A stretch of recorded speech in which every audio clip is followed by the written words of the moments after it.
Okay, well, why don't we get started? Well, hello, everyone. Thank you for coming to today's talk by Thomas Wolbers. It's a welcome and been a pleasure to have Thomas here all summer. Thomas is one of the Harris German visiting professor from the visiting professorship program. So he's been here all summer. Thomas began his studies by getting his bachelor's degree in 1999 from Free University. He then studied with Christian Buchel at Hamburg University, where he got his PhD in psychology. He then went on and did a period of postdoctoral researching at UC Santa Barbara with Mary Hegarty in the Department of Psychology. And then he took a position at University of Edinburgh as a senior lecturer in the Center for Cognitive and Neural Systems for about 3 or 4 years. And since 2012, he's been at the University of Magdeburg, where he's been at the German Center for Neurodegenerative Disease. I've known Thomas now for probably close to 20 years, I think. And together we started INAV, which stands for Interdisciplinary Navigation Conference, which meets every 2 years. And Thomas's and my focus was basically to try to bring together people that were interested in navigation, who used humans as a model, as well as groups of people who used animals as models, because it seemed like we were always attending different conferences and the two communities really weren't talking together with one another. So in an effort to bring the two communities together with a shared interest in navigation and understanding how the brain does it, Thomas and I started INAV, and it's been a very successful conference for basically the last 10 years or so. Thomas, it's been certainly a joy to have organized the conference with you, and I certainly hope it continues in the years to come. Since Thomas's time here, we've had lots of discussion regarding how navigation works in the brain, some of which you'll hear about today a little bit in Thomas's talk. I'll just sort of end by saying that Thomas not only has come here and been here this summer, but he's partaken in all the traditional Dartmouth things. So he's been up Mount Cardigan, he's been up Mount Moosilauke, he's done the Lincoln to Lafayette Traverse, he's been down to Boston, he's been up to Portland, Maine, and he's even visited the Norwich Farmers Market. That's all I know about. I'm sure there are others.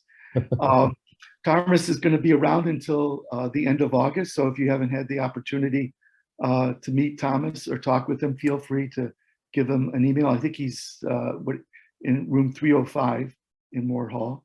And I'm sure he'd be happy to get together with you to talk about navigation or aging and dementia. So without any further ado, Thomas's title for his talk today is Spatial Navigation, a unique window into mechanisms of aging and dementia. Welcome, Thomas. Great. Well, thank you, Jeff, so much for this kind introduction. And yeah, it's really been a pleasure to be at Dartmouth and be immersed in this very interesting and rich scientific community, and also to explore New Hampshire and the wider Northeast. And yeah, it's a very different experience compared to the last time I was there, which was in February 2008, I think, where it was super cold and then lots of snow, and which is also special, but I have to say I prefer the summer. So yeah, the title of my talk is Spatial Navigation, and we are talking about aging and dementia. But before I get into the topic, I'd like to just give you a brief background on the center that I work with, or that I work at, which is a bit unique in that it's a center that's scattered all over Germany. So the mission of the center, as you see on the left-hand side here, is to understand and investigate causes for dementias, with a particular strong focus on Alzheimer's disease, and also aging, And we have 10 sites scattered all over Germany, and that stems from the fact that the center basically investigates dementia at multiple levels. So there are groups working with like small animal models, such as zebrafish, for example, to look at fundamental mechanisms at the molecular level. And it goes all the way up to healthcare research, so groups that are trying to translate research outcomes into changing clinical practice. So the center where I work at is based in Magdeburg at the campus of the University Hospital. And Magdeburg has traditionally been quite strong in terms of imaging, so in particular human neuroimaging. And it was actually the first site in Europe where a 7T scanner was installed. So as Jeff already mentioned, I have a strong interest in spatial navigation and I've worked on this for quite some time now. And I want to start with like a nice quote by Charles Darwin that you might not be aware of. So it's an article he published in 1873 where he speculated on multiple what he called instincts. And one of them was the sense of direction. And he actually proposed that there might be something like a part of the brain that's specialized for the function of direction, in part based on observations that this sense of direction can sometimes suddenly be disarranged in very old and feeble persons. So as you'll see later, we know now that there's no single part of the brain that does this, but it's a relatively complex network of structures that provide different types of spatial information. But what makes this system interesting for us is, first of all, it's a system that also on a computational level, I think is very well characterized in rodent models. Yeah? So a very deep understanding of things like grid cells, place cells, head direction cells. So from our perspective, it's an ideal system for translational research. Secondly, navigation abilities are really a key factor for independence and mobility. So when older people start to lose their sense of direction, this has a very tangible impact on their quality of life. They start to feel unsure when they go out in more unknown territory. Their range of mobility can shrink. And this can actually lead even to reduced social interaction. So people in extreme cases stay at home most of the time, which has been described as a psychosocial risk factor for the development of Alzheimer's disease. So when we look at, just very briefly, what's going on as people get older, how do our brains change? So this is from a review paper here on the left-hand side. So we know that there are multiple changes that compromise the integrity of neural circuits, such as oxidative damage, mitochondrial dysfunction. We have changes in like calcium signaling, and this leads, for example, to aberrant neural network activity. And altogether, these changes that, of course, can be modified by lifestyle and other factors can have quite severe consequences. Yeah, so it can lead to things like apoptosis, white matter degeneration, or loss of synapses, for example, which all will then compromise information flow in neural circuits. On the left-hand side here in this graph, we also see mechanisms that have been related to dementia, such as amyloid deposition, tau, that are prominent in Alzheimer's disease. And when we think of Alzheimer's disease, what's very interesting is when we look at the key structures that are affected, in particular in the earlier stages of Alzheimer's disease, as shown here on the right-hand side. These structures, such as medial parietal cortex, hippocampus, entorhinal cortex, and also medial prefrontal cortex, these are structures that also have been identified as key structures of the navigation network, which you see here on the left-hand side. So these are all structures that perform some sort of kind of spatial computations. So it seems that key structures of this navigation circuit are particularly vulnerable to neurodegenerative process in the context of Alzheimer's disease. And therefore, it's not surprising when you look at the symptoms that people with more advanced forms of Alzheimer display. It turns out that wandering behavior is actually the second most common behavior in Alzheimer's dementia. So about 60% of patients do exhibit some form of Alzheimer's, some form of wandering behavior. And this can actually have quite severe consequences. So this is what you see on the right-hand side, showing the survival rate when people get missing. So when they leave their home, start wandering about and lose their sense of direction. when they're not found within the first 12 hours after getting lost, the survival rate actually drops quite substantially. Yeah, and this can be traced back to things like, I don't know, hypothermia. People get completely lost, and so it's very important to also be able to identify those people that show this strong tendency and that have strong problems in finding their way home or maintaining orientation. So with that introduction, I want to briefly give you an overview of what I would like to talk about in terms of the work that we are doing in my lab. And I want to first talk a bit about grid cell coding and path integration in human aging. Then we're going to talk a bit about changes in environmental boundaries and how people process and deal with boundaries. I want to then talk about the phenomenon of hippocampal hyperexcitability and how it relates to cognitive mapping. And then if we have time, I'm going to give you some brief overview of work that's more recent in our labs, where we also try to explore the therapeutic potential of virtual reality. So, as most of you probably know, there are two types of cells that seem to be particularly important for positional coding in mammals, and these are place cells and grid cells. So place cells having been discovered in the early 1970s in the hippocampus of freely moving rodents that fire action potentials whenever the animal is located in a particular location in, for example, such a square environment as shown here. And it turned out, though, that over time people discovered that places do not only code for location, but their firing is also influenced by many non-spatial factors, such as, say, for example, reward expectation.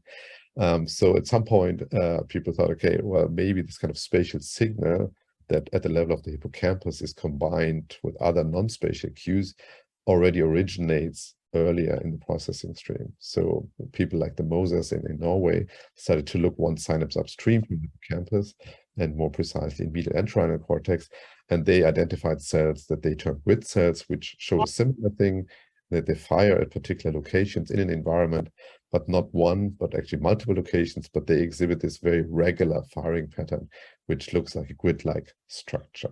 Yeah. So the idea was born that kind of, in particular, grid cells provide some kind of positional signal that then at the level of hippocampus can be combined with other non-spatial cues. Probably the story is even more complicated, but for now, I think this should suffice.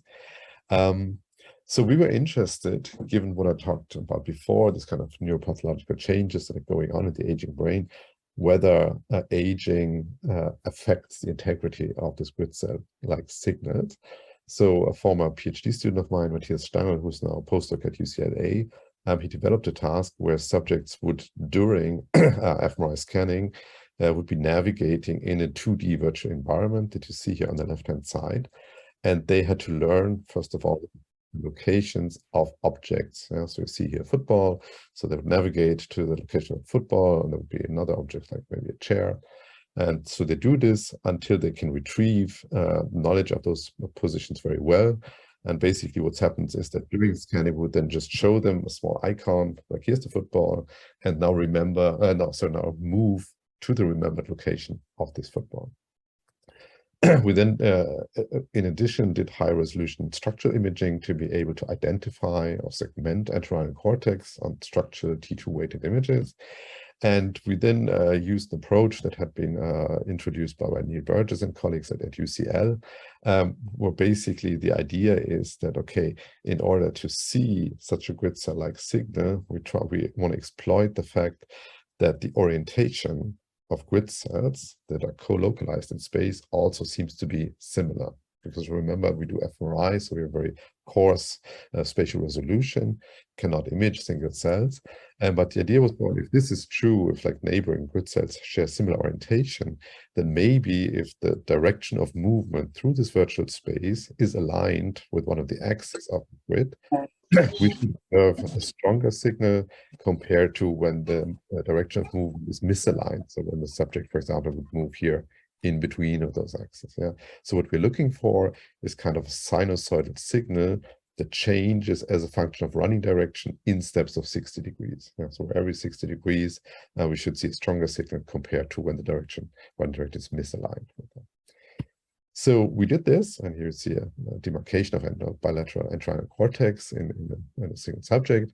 And in young subjects, we actually found exactly what others had found before, that we could actually, in one half of the data, estimate the orientation of the grid and then predict what the signal should look like in the second partition of the data. And so this kind of what this magnitude of grid select signals reflects here. And we also then do control analysis where we look for example, 5-fold rotational symmetry or 7-fold, and there we don't see this effect. So this is in line with what others had shown before. When we looked at our older subjects, so these are our older subjects aged 65 to about 80, and they're healthy, so we exclude dementia here. We couldn't find any effect. Yeah. However, couldn't find an effect. And we also then looked at multiple confounds. So could it be maybe the task performance in older adults could explain this? Maybe there's lower signal to noise ratio. There can be some shrinkage in entorhinal cortex, but none of those potentially confounding factors could explain this absence of an effect here. We then dug a little bit deeper, and what turned out actually is that within a given data partition, we could actually see evidence for such a 6-fold rotational symmetry or hexadirectional signal, even in older adults. But it didn't allow us to predict this signal in the second partition of the data. And there are two things that could explain this. And one is that would be spatial stability. So maybe across a population of voxels, we have widely different orientations. So it's like spatially unstable or spatially heterogeneous. That, however, turned out to be not the case, and that the similarity of grid orientation was relatively similar, both in younger and older adults. However, what changed was this temporal stability. So meaning that the orientation of the grids that we estimated in the first half of the data was relatively similar in younger adults, also in the second half of the data, but in older adults, that was not the case. Yeah, so it looked as if those grid orientations were kind of changing or drifting or unstable over time. And this is what produced the absence of this magnitude effect that I showed you on the previous slide. So we have an increased drift of grid orientations over time. We're then interested in the behavioral consequences of this. So in this imaging study, people were highly pre-trained until even older adults could do the task. But we then turn to a behavior that has been linked with grid cell function, namely path integration. And path integration means keeping track of your position and orientation based only on self-motion cues. Yeah, so a typical task to measure path integration in humans would be that you, for example, lead the human as shown here along some path. And at the end of the path, the subject would have to, for example, indicate or walk back to the starting location on a direct path, so making a beeline. Yeah. So in order to solve this task, here we're doing it blindfolded, and also we exclude auditory cues. Here we're doing it purely visual. So in order to do this task efficiently, what you have to do is you have to keep track of your self-motion cues to be able to update your position and orientation at any given moment in time.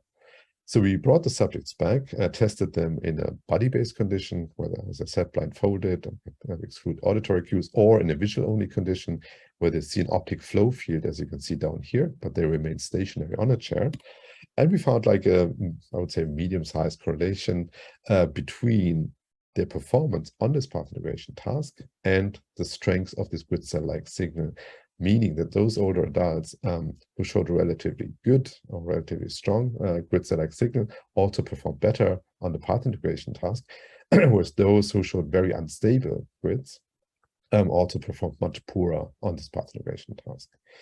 So and what's important here is that this was independent of the modalities. So we saw it in both the visual and the body-based modality, which makes sense in the context of grid cells because we know they can be driven by multimodal input cues.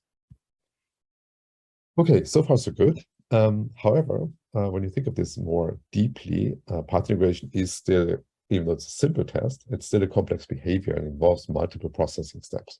So the deficits that we see could arise from within the path integrator itself. So it could be that within, say, entorhinal cortex, neurodegenerative changes already compromise processing there, and this then gives rise to like positional uncertainties. However, it could also be, and we know from, for example, psychophysics studies, that older adults already show deficits in motion processing. So for example, speed discrimination, heading discrimination. So it could be that the inputs reaching this path integrator could already be compromised to a certain degree, which could then explain this impaired path integration performance. Or third, we know in particular from monkey work, for example, that there's quite a decay in working memory function. And path integration also involves some working memory component, because you have to remember your starting position. You have to keep this in working memory. So if your working memory was compromised, as shown here, this could potentially also affect performance in this task. So in order to get at that, we ran another path integration study similar to the one before. The only difference being is now we stopped subjects in between along the path multiple times and asked them to report their position relative to start. And the sole reason for this being to get more data points out of a given trial. And then we teamed up with Ila Fied and Ingmar Knitschneider, who were back then working at Austin, to develop a computational model that would allow us to dissect or to identify those different components. So I don't have time to go into the details here, but the key take-home message here is that we're trying to estimate changes in location, or that could be compromised by things like memory decay, so kind of forgetting of previous location estimates, by something like velocity gain bias, so that you're misperceiving the velocity with which you're moving through this environment. There can be additive biases that pull your estimate in a particular direction over time.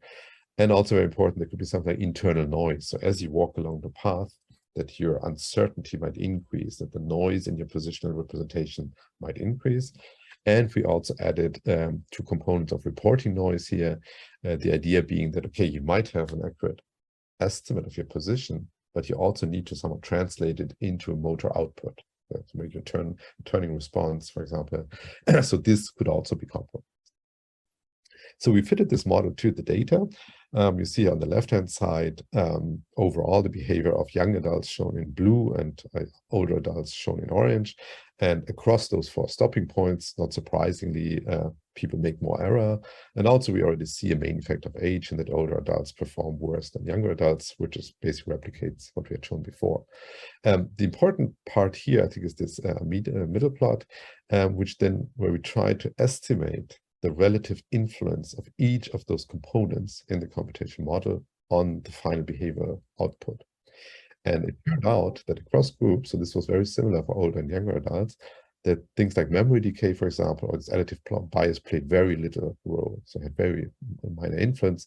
Also reporting noise had relatively minor influence. There was some evidence for velocity gain bias to already compromise the system. But the strongest effect definitely could be traced back to this internal noise, this accumulating noise as people walk along the path. And this was also the only parameter that was different or that was elevated in older adults. So older adults showed stronger accumulating noise as they did this task. So you might then wonder, okay, so this noise, does it accumulate really over distance, or does it accumulate over time? Because it could also be that just the longer it takes you to traverse such a path, the more error you will produce. So we actually also, that was good, we also had sometimes trials where there were no intervening stopping points, where such would walk the exact same trajectory, but only would be asked to report on their position and orientation at the end of the trajectory. And these were trials that were then obviously took much shorter, so much quicker to complete compared to those paths with those intermediate stopping points. So we ran cross-validated models where we looked for either scaling by distance or time, and it turned out that the path integration error scaled with distance and definitely not with time. So time, at least in this data set, had no influence on final performance, which already suggests that, okay, if you think of a path integration network as like a continuous attractor network, you should actually see an accumulation of error over time. We don't see that here, which suggests to us that actually the performance and compromised performance that we see is probably less related to integrator noise, but rather to the processing of those velocity inputs. So inputs coming to the system that might already be compromised. And this is very interesting because these are healthy older adults now. And given that we know that entorhinal pathology is particularly accumulating in early stages of Alzheimer's disease, this pattern might actually change when we move from healthy aging to Alzheimer's disease. So just to remind you, I've now here shown a more detailed graphic of, for example, the accumulation of tau pathology across stages of Alzheimer's disease, which is currently thought to originate here in the brainstem in the locus coeruleus. And the first cortical site to be affected is supposed to be a transentorhinal region or entorhinal cortex. Yeah. So this is in those very early or preclinical stages of Alzheimer's disease. And indeed, there have been reports now that people are at increased risk to go on to develop Alzheimer's disease also show path integration deficits that go beyond healthy aging. Yeah. So this is a study here from Howard and colleagues published 4 years ago, where they basically had subjects do a similar task. So they walk here a triangular pathway, and then in the end they had to return back to the presumed location of this first cone here. And they measured this kind of absolute distance error. And what they found is that they could differentiate between, in this case, MCI patients. So these are patients in like that already report memory deficit and that have an increased likelihood to go on to develop Alzheimer's disease, and that they could differentiate between healthy controls and MCI patients at a similar level than commonly used neuropsychological tests. But more importantly, here on the right-hand side, they also drew CFS samples, so cerebrospinal fluid from the spinal tap, and then they could measure amyloid and tau burden in those patients. And there are thresholds that people apply. And it turned out that those who were positive, so meaning who already showed elevated levels of amyloid and or tau pathology, that they could differentiate those patients from those who did not show those biological signs very, very well and much better compared to standard neuropsychological tests as are currently used in clinical settings, for example. So again, suggesting that path integration might be behavior that's particularly sensitive to the early accumulation of, in particular, probably tau pathology in entorhinal cortex. Just to wrap this up, similarly, there was recently a study that looked also at ApoE risk carriers, so people at increased genetic risk to develop Alzheimer's disease. And here they also found that older subjects showed already some increased path integration error compared in when they had this genetic mutation. Good. This is interesting. We see a change in grid-like behavior in older adults, and this might be further compromised in early Alzheimer's disease, might have clinical implication.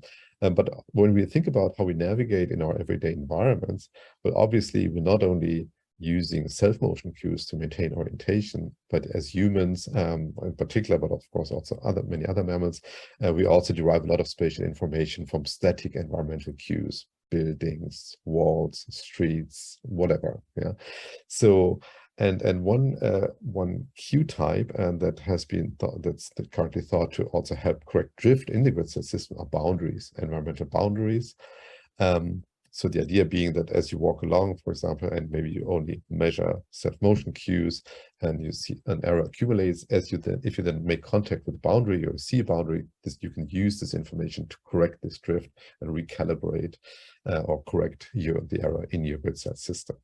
And indeed, again, patients with an increased genetic risk to develop Alzheimer's disease also seem to tend to avoid areas that are far from boundaries in a navigational task. So we're interested, how does the proximity to boundaries affect grid dynamics in old age? So we reanalyzed the data from the study that I just showed you. And what we found is that, first of all, the behavior of older subjects was already biased a little bit to the boundaries, and that they would replace those objects more close to the boundaries than they actually were. And secondly, when they made their way back to the remembered location of an object, and this is like free navigation, so they would navigate with the joystick and they're free to choose the path. It turned out that they actually spent much more time near the boundaries than younger adults. Yeah, again, there's quite some variability across subjects, and some don't do that, which is very typical. But overall, by and large, older adults tended to stay closer to the boundaries compared to younger adults. So we set up like a multiple regression model to look at factors that could explain this kind of grid instability that I've talked to you and I've mentioned before. And it turned out that this kind of boundary score was the only variable here, and that have some predictive power. However, actually in an unexpected direction, meaning that those subjects who stuck closer to the boundary were also those subjects that showed a greater grid instability. So we do not see that the boundary-based this are able to correct the drift, but rather we could interpret this as saying maybe people who have very impaired grid-like coding already, or very unstable grids, might use boundaries as some kind of compensatory mechanism. Of course, at this stage, this is only speculative evidence, but it was interesting to see that we don't find any evidence for a boundary correction mechanism, at least in older adults. Good. So now we're moving on from grid cells to place cells. And when you look at the rodent literature in particular on aging of spatial function, people like Carol Barnes have worked extensively on this. And this is from a review paper that we wrote together with Carol, where we tried to summarize what's known both in humans and in rodent models on changing in the navigational system. And one phenomenon that Carol has observed repeatedly, and not only Carol but also others, is the phenomenon of hyperexcitability when you record from place cells in the hippocampus of old rats. So you typically see that spike rates are increased in older rats, and this has been linked to things like out-of-field firing. So sometimes a cell would fire even outside the place field. But also to things like excessive pattern completion, which has been described repeatedly. But in general, there's a general tendency for older place cells to show very increased firing rates. So this brought us back to some work that we had done already quite some time ago, or I had done quite some time ago, where we looked at the emergence of cognitive maps. So when people learn new environments, as shown on the left-hand side here from a bird's eye perspective, and we tracked in that study, we tracked how people learn these environments and what happens at the level of, in this case, medial parietal cortex and also hippocampus. And what we found back then was that learning, shown in red here, was paralleled by an increase in activity in medial parietal cortex. Whereas in the hippocampus, which had originally associated or expected to show such a signal, the dynamics were very different, in that the hippocampal activation kind of tracked the amount of learning that occurred in a given session. So meaning that in early sessions, this is one subject here, where subject would make big increases in, would show big performance gains, so which would show a lot of learning. We observed strong hippocampal signals, but once the subject had reached a ceiling level, or performance had reached ceiling level, the hippocampal signal would actually decay quite substantially. And we saw this here in one subject. I'll show you a different subject which showed a different learning dynamics, where we see the major performance gains in the second half of the experiment. And also here we saw the major changes in hippocampal signal in the second half of the experiment. So showing this kind of interesting dissociation between medial parietal and hippocampal signal. And we were interested to see whether we can see altered dynamics in older adults in the context of such a cognitive mapping task. And we turned to an environment that had been developed at Max Planck Institute in Tübingen, who basically replicated the entire inner city of Tübingen with a virtual model. And they allowed us to use their model. And we developed a task similar to what I've shown you before, where subjects would be navigating through an environment, through the inner city of Tübingen, and they had to learn the location of two target buildings shown here, as T1 and T2. And they did this repeatedly, and after each encoding session, they would be passively navigated to one of the intersections. And you see fog here, occluding distant parts of the environment. So imagine you're here now, and the task is now to rotate the camera such that this crosshair is aligned with the direction to one of the target buildings. So it could be standing here, and you'd be asked to rotate the camera such that you point towards this building here. So it's a very challenging task because you never see those locations simultaneously. You have to integrate information over space and time, basically. And you see performance here of younger adults shown in those black dashed lines here. This is absolute pointing error shown in degrees. And of course, not surprisingly, people start out close to chance level, but then quickly younger adults learn this. However, when you look at older adults, overall, they showed relatively poor performance. There's some learning occurring, but it was not massive. We then tried to estimate hidden learning states from these data, and this is a very typical finding now, that in older adults, we tend to see a large variability.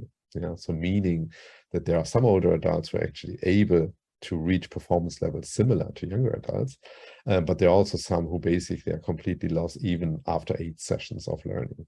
So it's quite some variability, whereas younger adults also showed some variability, but definitely being more homogeneous, and most of them reaching relatively high performance level by the end of the experiment. So we then tracked, again, hippocampal and medial parietal signals in those subjects, and these are now data from younger adults.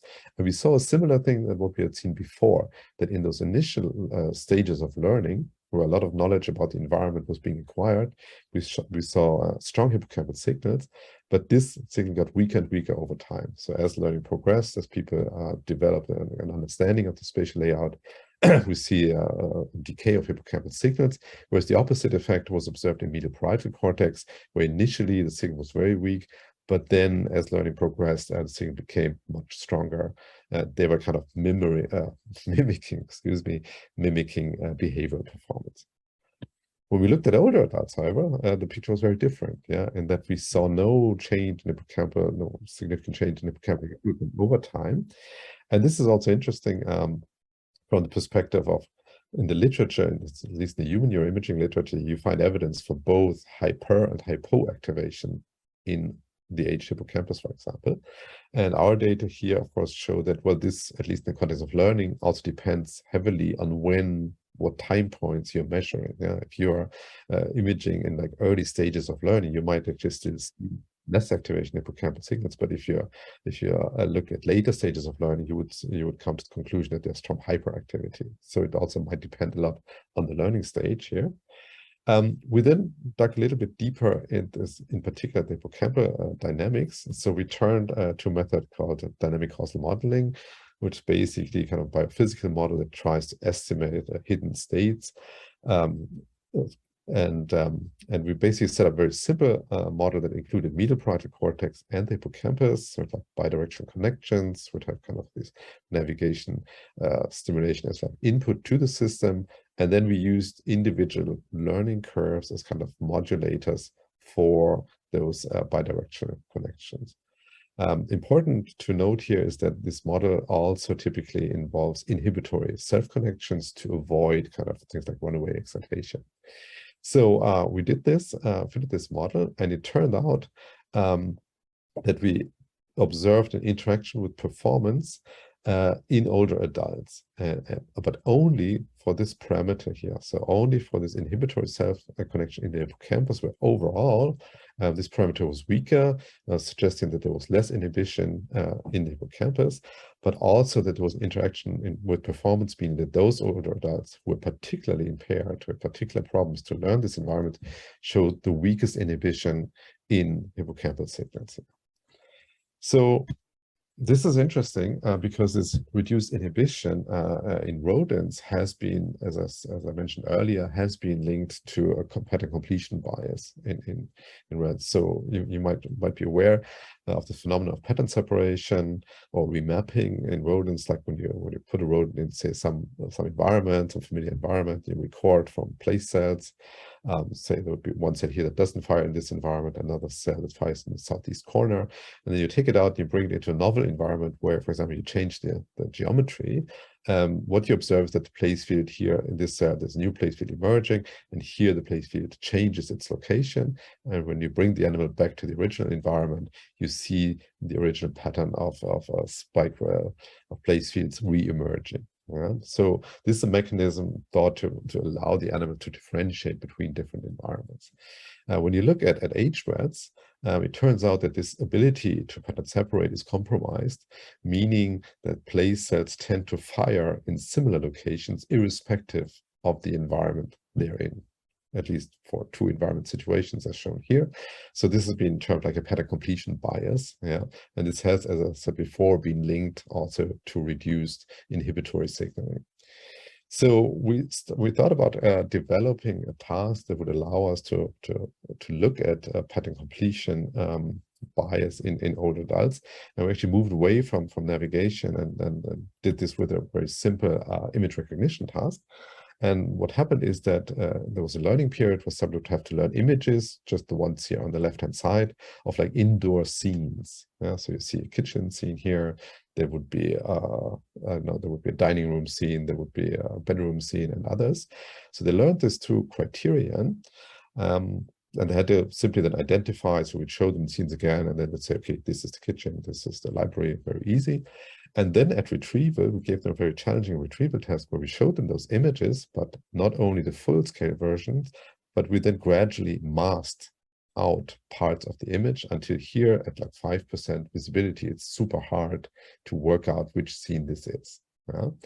So we showed subject those images, but not only the ones they'd learned before, but also novel ones, so images they'd never seen before. But we showed both of them in their original versions and those gradual masked versions.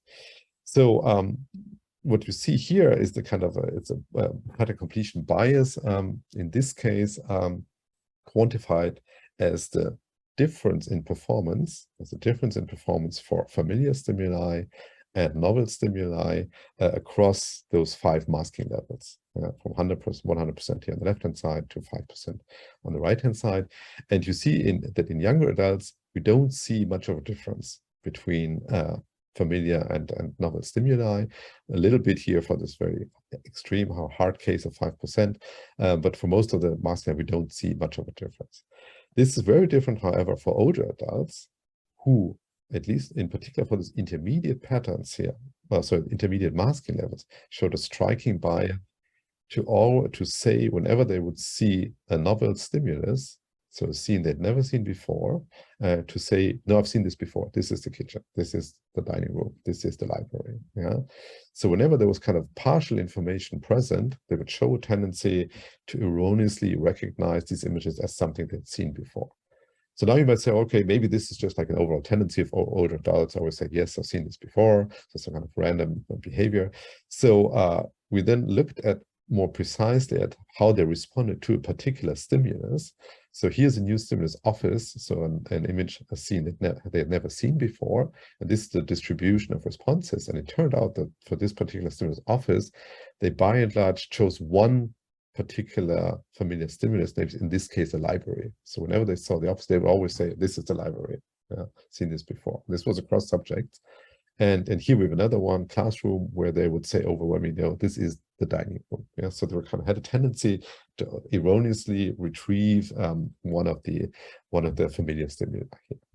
Okay, so this is just a behavioral study. Does it have anything to do with hippocampal changes or hippocampal processing? So we got in touch, or actually we were contacted by a group in Toronto who had access to a very unique patient who had sustained a bilateral hippocampal lesion, mainly affecting dentate gyrus and partially also CA3, but mainly dentate gyrus due to a cardiac arrest. And we gave this task to this patient as well. So you see controlled subjects, age-matched controlled subjects here in blue, showing a similar behavior as our young adults here. And this is the behavior of this patient. And it's actually there was a massive pattern completion bias here that even for 100% visibility levels, he already produced responses biased towards familiar stimuli, but in particular for these intermediate levels, it was a massive effect in that that patient would erroneously retrieve those familiar objects. We then also did some subsequent eye tracking work to see whether this could maybe be explained by aberrant exploration behavior, which has been described in older adults as well, but we didn't find any evidence for that. So this is very interesting because it now suggests to us that pattern completion or biased pattern completion could be a separate mechanism that can also lead older adults to misperceive spatial information, to retrieve learned environments, and they were to be confused when they navigate, in particular, complex everyday environments. And again, there's behavioral evidence for this. Okay, so a little interim summary. Maybe 15 minutes left. So what I've shown you is that older adults show reduced stability of grid orientations over time, that we believe at present that path integration deficits are predominantly related to input noise, to multimodal input noise, which could then drive this grid instability. And but this might change, for example, when people start to develop Alzheimer's pathology. So when, for example, the integrator, say the level of entorhinal cortex might be more compromised, that then we could see a shift in particular in this the importance or the relative influence of those different error sources. And we're currently testing that. And preliminary evidence that a postdoc of mine has acquired recently actually goes in this direction. Third, older adults seem to show bias to also to navigate near boundaries, and which does not correct grid stability. In at least at the level of fMRIs, we can measure it, but would maybe there rather be a compensatory mechanism to basically make up and compensate for this reduced grid stability. And hippocampal hyperexcitability, as I've shown in the last study, might actually impair spatial learning and could be related to reduced local inhibition. So, of course, an interesting next step would now be to, for example, turn to methods such as spectroscopy to look at changes in GABAergic concentration in the medial temporal lobe, and to see whether changes relate actually to deficits as we've seen them. Okay. Given that I wanted to also take this opportunity to give you a general overview of what we are working on, I thought I'd also include just a couple of slides on more recent work. So as you saw in the beginning, the name of the group is not only Aging and Cognition, which it actually used to be until last year, but has been renamed now into Aging, Cognition and Technology. And the reason being that we're also now working more on using VR and developing new virtual reality tools, also as kind of treatment tools for various mental disorders. And we start with this, coming back to the social anxiety theme that I mentioned in the beginning, that social anxiety is actually very common in old age. So anxiety disorders in general are very common, and social anxiety is one of the most prevalent forms. And interesting enough, so social anxiety meaning that people are afraid of being negatively judged or negatively evaluated by others. And this can even bias memory assessment. So cases have been described where people are being tested in, say, in a clinic, and they are misdiagnosed as having dementia, but the underlying cause there definitely was social anxiety.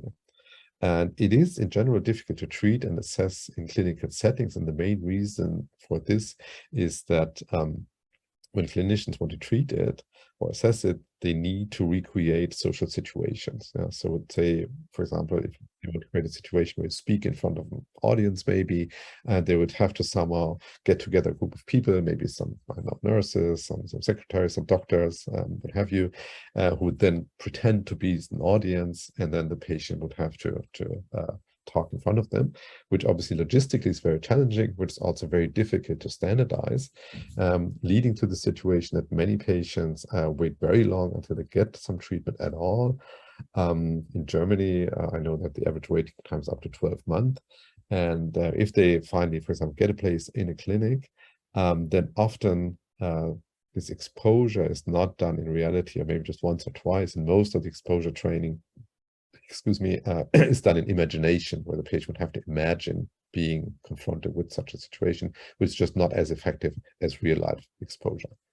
So the general ideas, though, of exposure therapy are to systematically expose patients to fear-provoking situations of stimuli. And with that, the therapist would pursue multiple goals, such as reduced avoidance behavior, fear reduction, enhancing fears of self-efficacy. And of course, it needs to be extended to other non-trained situations, with the ultimate goal to then prevent relapse from occurring. So the idea of using VR to treat social anxiety disorder is not new, it's also not ours. This has been started to, people thought of this in like the early 2000s already. But the general idea is that you would create some kind of virtual scenario that can be somewhat controlled by a therapist, where the therapist could evoke some kind of social challenges. And then there would be a patient who would, for example, put on a VR headset, and who would then have to interact and meaningfully in this environment, who potentially would have to interact with other virtual beings, or so-called avatars. And there have been studies that looked at the efficacy of this kind of VR-based therapy compared to standard cognitive behavioral therapy. So this is what you see. So here's one randomized controlled trial where they looked like at 3 groups of patients, pre-training or pre-therapy, all of them showing similar levels of anxiety. And then they had a waitlist control group who was studied, excuse me, after some time and who didn't show any change. And then they looked at in vivo exposure, so people who actually got the therapy, and they showed a marked reduction in symptomatology or in self-reported anxiety after, I think it was something like 8 sessions or so. And importantly, this therapeutic benefit could also be verified 6-month follow-up, so 6 months later. What's very interesting here is this kind of this dark blue line is the in virtual exposure. That's the virtual reality treatment, which showed a similar efficacy compared to the real life treatment, and whose effects also were present after 6 months. Yeah, and in that study, they also then looked at transfer to real life, because you could say, well, maybe they just learn to be good in VR, but when it comes to real life, things are very different. So they then also did a subsequent testing in a real life scenario, where they, for example, gave a talk in front of a real audience, and also they saw a pretty strong transfer of these therapeutic effects from VR to the real life. So suggesting that when VR is done well, you could potentially also use this to treat patients and to evoke benefits in reality. So, so a couple of students of mine who are interested in developing this further and developing this to a very high level, so that it could also be used in clinical practice and not stay within academia, then worked on this for a number of years. So we developed a set of scenarios. You have like a subway scenario here, here's a library scenario, here's a public speaking scenario, and where we try to be as realistic as possible, which, and of course, the major challenge is kind of avatar behavior. So when you have other beings in such an environment, how do they behave? How do they talk? What does their movements look like? And we then place a lot of emphasis on personalizing those challenges. So meaning that the therapist would have a lot of options to control those scenarios, right? So what happens here is that, imagine you're a patient and you're giving a talk in front of this audience here. So then the therapist has a lot of like basically buttons here where they can, for example, trigger actions of the avatar. So the therapist could, for example, choose this avatar to raise their hand and then ask a question.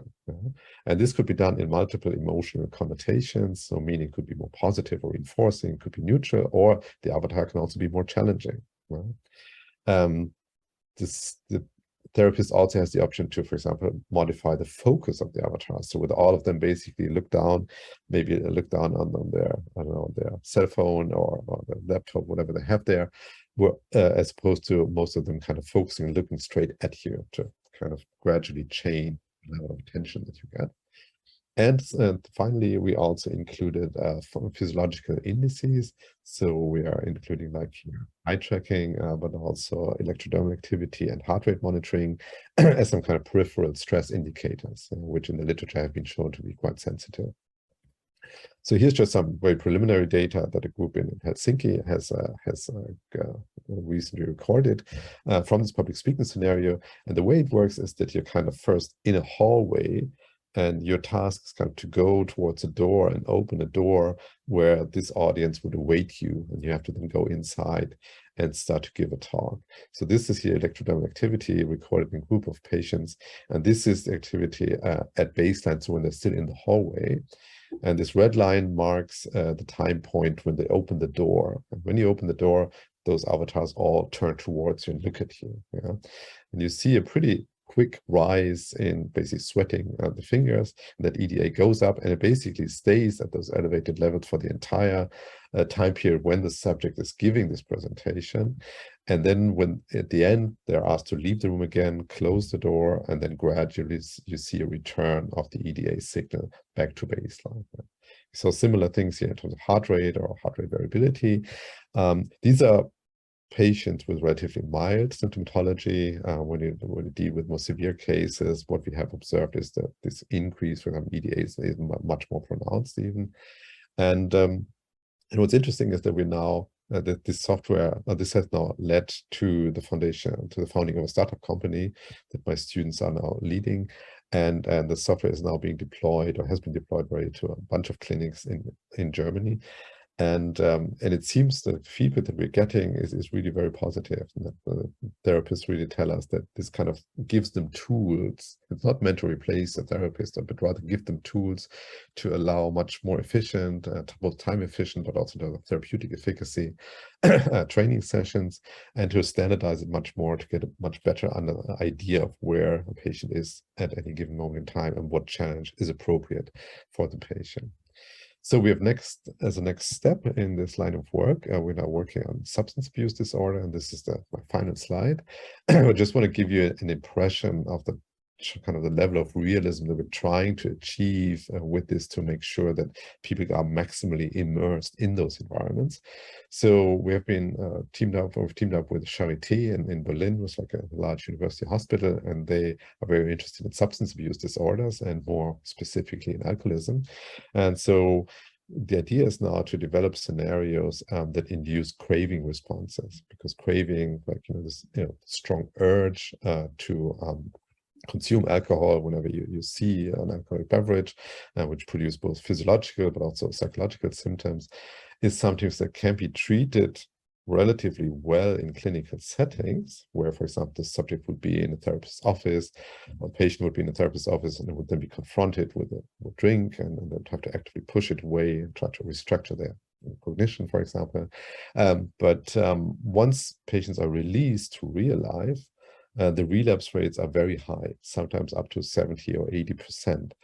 And one reason why people think that it doesn't work, like this transfer to real life doesn't work very well, is because you're missing a lot of cues. You're doing this kind of craving therapy in a very neutral setting, where it's just a drink and nothing else, and it's like a clinical setting. So you're missing out on all those environmental cues or social contextual cues. And therefore, we have started to work on this, to develop scenarios, to develop situations where you can basically simulate this. So let's see whether this works. Yeah, here we go. So this was a very early prototype of a situation that a patient could experience. So you see this patient would be going down a street here, and they already see this kind of bar. We're just showing it here from different perspectives to give you an idea. And at some point, the patient would be asked to basically enter this bar. Yeah, that's about right. So here we are going inside the bar, and we placed a lot of emphasis to try to mimic the atmosphere, to also have sound cues there that really kind of evoke this sensation of being inside a bar. And at some point, you would then, for example, be asked to take a seat. And you see a lot, so you see also reflections here in the beer. You see also here you see smoke coming from the cigarette. So we place a lot of emphasis on trying to get highly realistic simulations here. And at some point, as I said, the patient would be asked to, for example, take a seat, and then people would approach him, invite him to a beer, to a wine, or whatever. And so to then simulate this entire kind of craving therapy in a setting that provides all those contextual cues, all the social cues that are very important for relapse prevention. This is still a very early stage, and for substance abuse disorders, like, the evidence base is much weaker compared to anxiety disorder, social anxiety disorder. So this will still require a lot of like basic fundamental work to make sure that the approach works, to identify the mechanisms by which it works. But I think it looks very promising, and yeah, we're keen to get started later this year. And with that, I've reached the end of this presentation. I want to thank the members of my group, current and previous members, in particular Matthias Stanger, who's done all this work on grid-like coding, Nadine Dirsch, who worked on the kind of hippocampal stuff, and our collaborators both in Europe and in the US. And yeah, I hope you enjoyed it. And if you have any questions, please feel free to ask. Thank you. Thank you very much, Thomas. Before Thomas takes any questions, I just want to mention, I forgot to mention at the introduction, that I wanted to thank Kathleen Woodburn and the Harris German program for being able to have Thomas here all summer.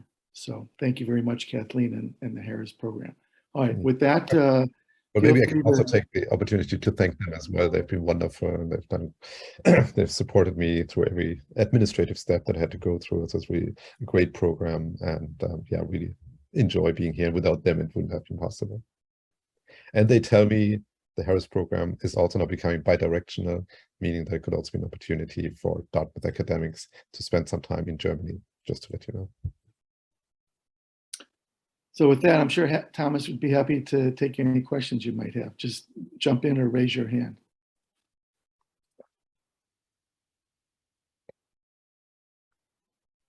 Well, hi from Colorado, Thomas. I hope we can connect there in person soon. Yeah, sure. Yeah, a lot of fascinating stuff to ask about, but I guess I'm just focusing on the virtual reality work at the end. So it's super fascinating that you can create these hyper-realistic scenarios. How much has been done to compare that with the exposure piece to CBT alone? And do you think that, this is going to be much more effective than CBT alone? And is there a risk of triggering, drug cravings or anxiety responses and so forth? So, Mhm. so two questions. Mhm. Are you referring to a particular disorder or just in general? Well, I was thinking of with the social anxiety, the comparison was to a wait list or CBT with different versions. But how does CBT alone do? Right. So actually, in this, maybe I can just bring this back.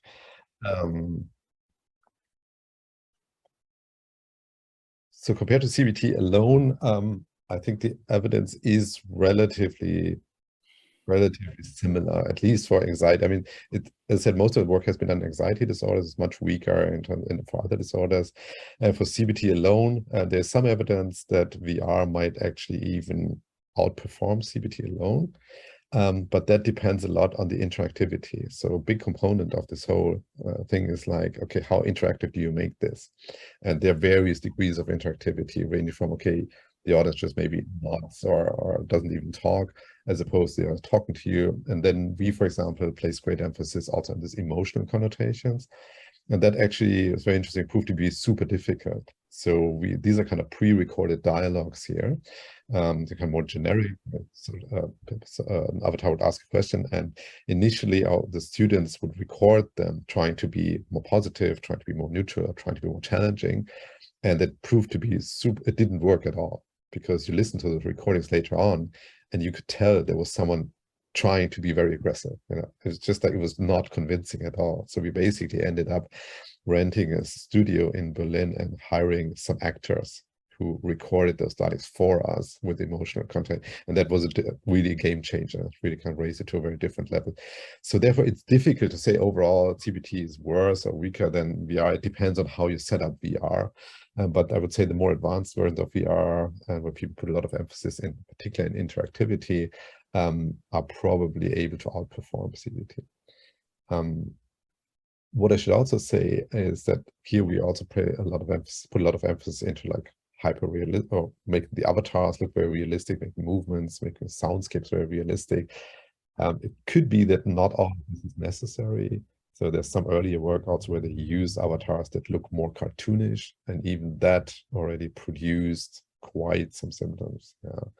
So even that was sufficient to increase EDA signals, for example. So it could be that not all, you don't need to be excellent on all levels here, but that still has to be worked out. Great, thank you. Sure.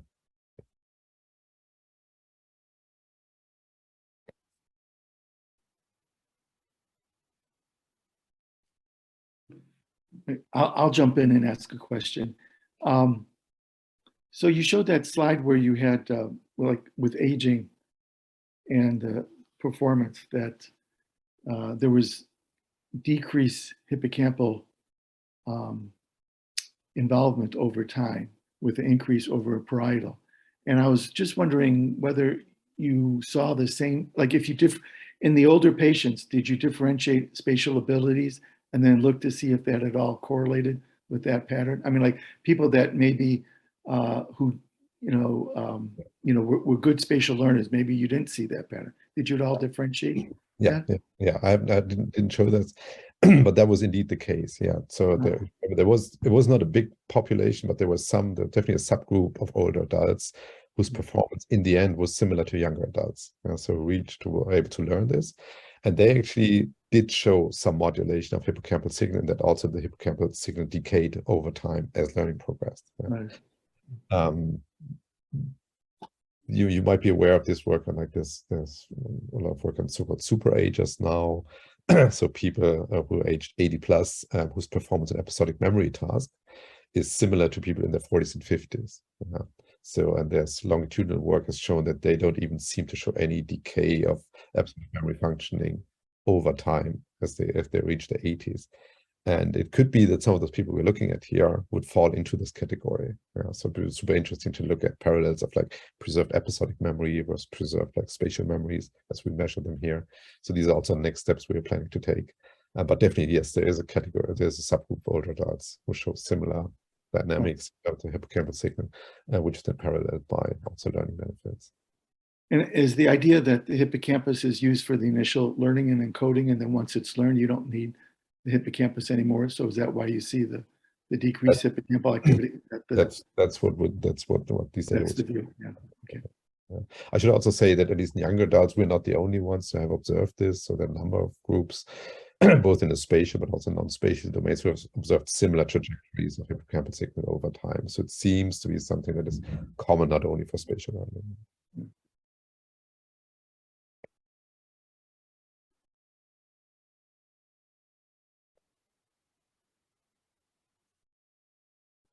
Anyone else? Yeah, I mean, as Jeff said, I'm still around until 30th of August. So please feel free to shoot me an email. I'm happy to meet. All right. Well, once again, thank you very much, Thomas. Great. It's been great having you here this summer, and see you around.